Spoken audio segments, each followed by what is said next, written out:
Alright, so here we are. We've got our first batch of stones back, and there's some absolute rippers in there, and there's some not so absolute rippers in there. I have sort of separated the Australian stones. These are the Sri Lankan stones. This one turned out really nice, but it's a spinel, I think. I still haven't done a proper test on it. It's not a sapphire, but it's still a nice stone.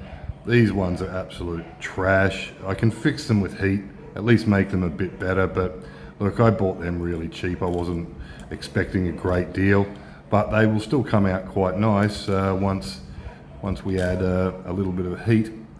I can't grab this thing. That's just stupid. There we go. So, now you're not going to focus, are you? Anyway, whatever. Look, pretty happy. Most of the Australian stuff, this is also, this is a real beautiful stone. This is not Australian, this is sapphire. It is a beautiful pink. And that is, I think it's 1.06 carats, I think. I'll have to double check that, but that's a beautiful stone. The reason why I've got it over here is this stuff in the middle, this all needs heat. So these are Aussie stones, they're nice stones, but they're just a little bit too dark. You can see with a bit of light, you can still see, I mean, they're quite nice. They're just a little bit too dark, those ones. So this one at the front's probably the lightest, but those ones in the middle, I'm gonna put some heat through them. And these zircons, these aren't really worth much, but I've got them in there anyway because they're still quite pretty. I mean, that's a nice, beautiful, I think it's about 3 carats, but they're not worth a great deal. So I've just purchased some more stuff, which another 34 stones, which is really nice looking stuff. Bigger than this, most of them should cut to 1 to 2 carats. Maybe even a couple of them might even get up to 3 carats. So that's going to be a while. My guy's super busy at the moment.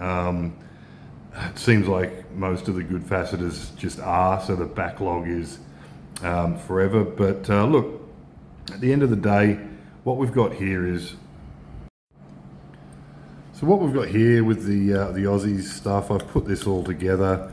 That's about 19 carats there altogether. So if we're looking at a wholesale price, let's just round it up to 20 to make it easy. We're probably looking at, worst case scenario, probably about 6 grand.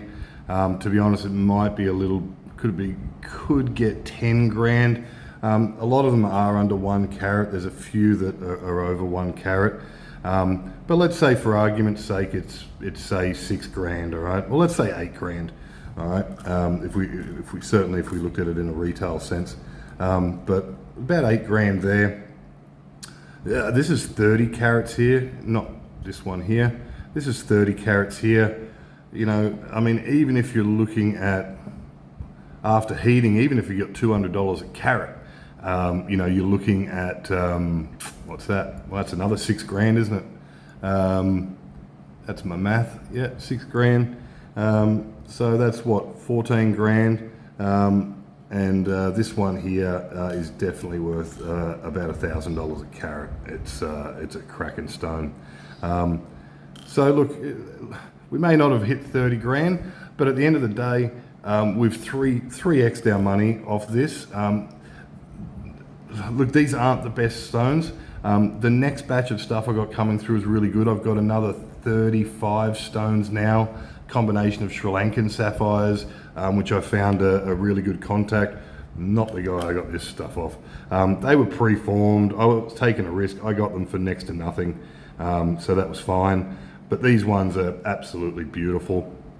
And I'm off to Thailand in a few more weeks to do some searching. So we'll see what the next batch comes through like, guys. And We didn't quite make 30 grand out of this one, but we certainly didn't 10x our money or anything like that. But the next one I think we will. So stay tuned, and the next video is probably, because it's going to be a while before I get my other stones back because of just the backlog, and then I've got to go to Thailand in 3 weeks.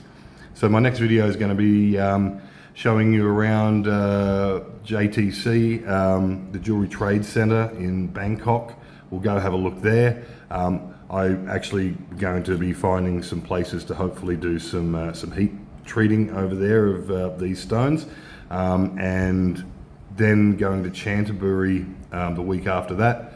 So we'll take you through that process. I want to see how difficult it is to actually buy rough there. I hear mixed reports that, you know, the rough just doesn't come to guys like me there, you know, but, you know, the good stuff is just, it's snapped up way too quick by people that have been there for a lot longer than I have. But anyway, we'll check it out, see what we come up with. We'll look at some cut that we'll buy as well, but definitely going on a mission to find some rough. Anyway, guys, until the next one, this is how we went. Cheers.